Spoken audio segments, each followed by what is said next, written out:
અંકલેશ્વર પ્રતિન ચોકડી નજીક આવેલ મોનાર્ચ હોટલના મેનેજર દ્વારા પથિક સોફ્ટવેરમાં એન્ટ્રી કરવામાં ન આવતા ભરૂચ એસઓજી પોલીસે તેની અટકાયત કરી હતી।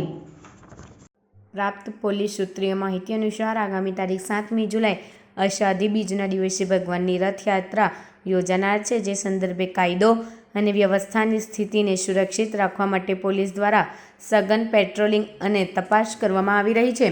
જેના ભાગરૂપે Bharuch special operation group SOG પોલીસની ટીમ અંકલેશ્વરમાં પેટ્રોલિંગમાં હતી। તે દરમિયાન પોલીસે 3 જુલાઈના રોજ બપોરે 3 કલાકે પ્રતિન ચોકડી પાસે આવેલ મોનાર્ચ હોટલમાં ચેકિંગ હાથ ધર્યું હતું, જેમાંથી પોલીસને હોટલના રજિસ્ટર મુજબ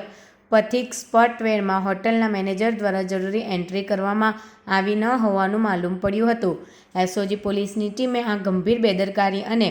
જિલ્લા મેજિસ્ટ્રેટના જાહેરનામાના ભંગ બદલ મોનાર્ચ હોટલના મેનેજર જુબેર બશીર અહેમદ શેખ, રહેવાસી પીપળી ફળિયું, માલીવાડ, ભરૂચ નાઓની અટકાયત કરીને કાયદેસરની કાર્યવાહી હાથ ધરી છે।